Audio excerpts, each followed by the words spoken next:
feeling, that the path you're on maybe isn't quite right. Or you start questioning the guidance you've always followed. Absolutely. It's a common feeling, I think.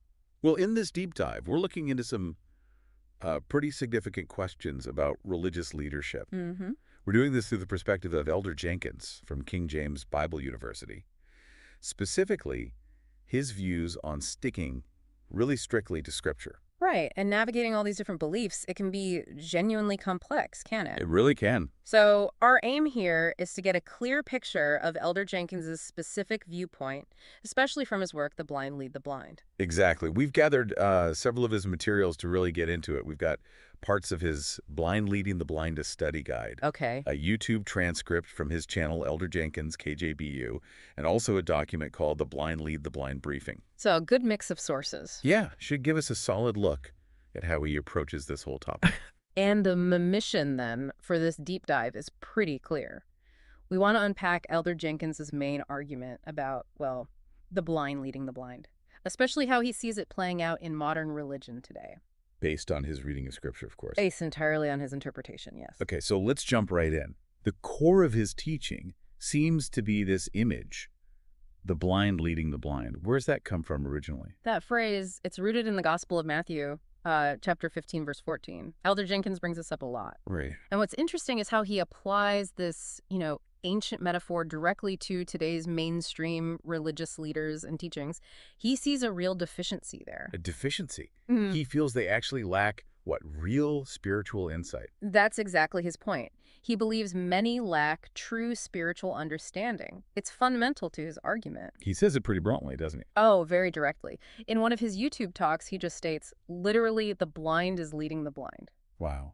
And he draws this line, this parallel between the kind of opposition salvation of Jehovah faced back then. Okay. And the resistance he feels he and others at King James Bible University face now when they try to share what they call the knowledge of truth. So he sees a historical echo there. That comparison itself, it really raises questions about religious authority, doesn't it? Mm-hmm. And how guidance is interpreted over time. It definitely does. He takes it further, comparing modern leaders to figures from Salvation of Jehovah's time. Like the scribes and Pharisees. Exactly, those figures. He argues that today's leaders, much like them, are prioritizing what he calls traditions of the elders or commandments of men. Over the actual commandment of Jehovah. Yes, over the direct commandment of Jehovah. It highlights that tension, between tradition and the original teachings. It's a recurring theme. And he backs this up with scripture references, I assume? Oh, absolutely. He points to Matthew chapter 15, verses 7 through 9. Okay. That's where Isaiah's prophecy is quoted about people honoring Jehovah with their lips, but, their hearts are far away. He also brings in 1 Timothy chapter 4, verses 2 and 3. That passage talks about speaking lies and hypocrisy and promoting doctrines of men and devils. Strong language. Very strong. These references are key to understanding why he's so critical. So could you elaborate on the main difference he sees between these human traditions and Jehovah's commandment? Sure. He uses that incident in Matthew 15, verses 1 through 9 as a prime example. The hand-washing thing. That's the one. The Pharisees questioned why the disciples didn't wash their hands before eating, a tradition. Right. But Elder Jenkins emphasizes how Salvation of Jehovah turned it back on them, pointing out their transgression, how they used a tradition to get around Jehovah's command to honor their parents. Ah, so using a human rule to avoid a divine one. Precisely. It shows how human customs, in his view, can actually end up nullifying Jehovah's law. So the critical skill, according to Elder Jenkins, is being able to discern, to tell the difference between Jehovah's direct word and human additions. That's the core of it, yes. He stresses the need to discern between Jehovah's commands and these human customs that might undermine them. And that act of discernment, well, it's central for him. Yeah. It also raises a big question for anyone looking at religion, doesn't it? How do you weigh tradition against what you see as core principles? It really does. And this leads him to maybe one of the more challenging parts of his teaching. Which is? The call to withdraw, to separate. Separate from whom? From those teaching what he considers false doctrines. He bases this on his reading of Matthew 15:14, let them alone, they be blind leaders of the blind. And also 1 Timothy 6, verses 3 through 5, which says, from such, withdraw ourselves. Withdraw yourself. That sounds difficult, especially if you have family, friends, loved ones who hold different beliefs. Oh, it's undoubtedly a complex and potentially painful thing for people to grapple with. How does he address that difficulty? He uses another analogy from Matthew 7, verse 6 about not casting your pearls before swine. In his context, it means essentially that trying to share scripture with people who are actively rejecting it is, well, pointless, unproductive. So it raises tough questions about engagement, doesn't it? When to share, when to step back. Definitely. It's a fine line he suggests needs to be walked. He also talks about inner versus outer purity, right? Yes, he does. He goes back to Matthew 15, verses 10 through 20. What's the point there? Salvation of Jehovah explains that what truly defiles a person isn't external stuff, like not washing hands. It comes from within. From the heart. From the heart, exactly. Evil thoughts, wrong intentions. So the focus shifts from just, performing rituals to the actual state of your heart and mind before Jehovah. That makes sense. Now, another area he critiques is finances and religion, the whole gain is godliness idea. Yes, that's a significant critique he levels. He refers to 1 Timothy chapter 6, verse 5. And what's his concern there?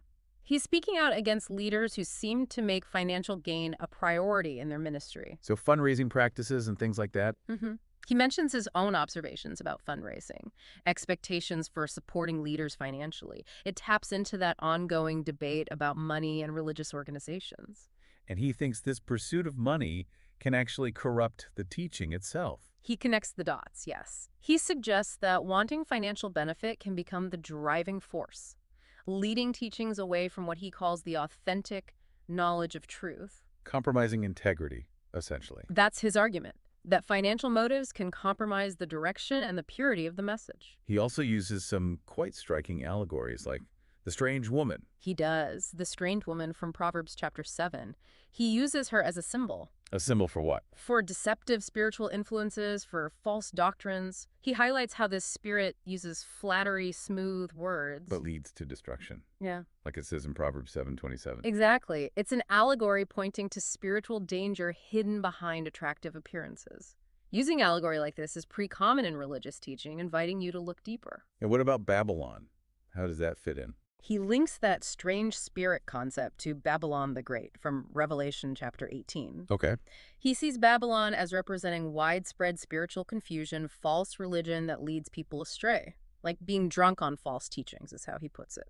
That imagery of Babylon as a corrupting force, that has a long history, doesn't it? Oh, very deep roots, yes. Yeah. Religiously and historically. These are some serious warnings he's putting out there. What does he say happens if people do follow these blind leaders? He outlines some pretty dire consequences based on his interpretation, falling into the ditch that comes straight from the initial metaphor. Right. He also quotes Isaiah chapter 9, verse 16, saying, "Those led astray by errant leaders are ultimately destroyed." Destroyed. That's final. It is. And he goes further, raising the concern about not being found in the book of life, potentially facing the lake of fire mentioned in Revelation chapter 20. Wow.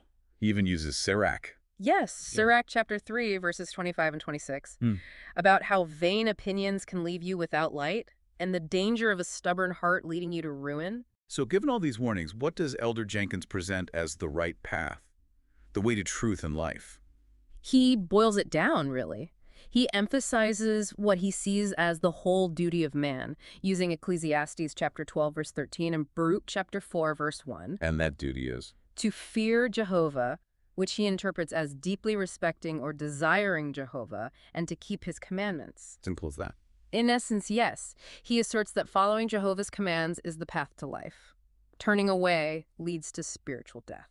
And how does King James Bible University fit into this? Where does he see its role? He explicitly identifies KJBU as a source, maybe the source, of this knowledge of truth. For everyone. He specifically mentions it's for the lost sheep of Israel. He positions the university as providing the necessary, clear guidance to avoid being misled by these blind leaders. Okay, so if we were to sum up Elder Jenkins' core argument in just a sentence or two. It's fundamentally a stark warning, a warning against following religious leaders and teachings he believes have strayed from a true scriptural foundation. And a call for critical examination. Yes, and strict adherence to Scripture as he interprets it, seeing that as the only safe guide. So for you listening, what's the main thing to maybe take away from exploring Elder Jenkins' perspective? I think the biggest emphasis is on personal responsibility, the need for your own discernment, your own rigorous study of Scripture within his framework, of course. And recognizing the weight of the choice. Who you follow, what you accept as truth. Exactly. It comes down to a critical personal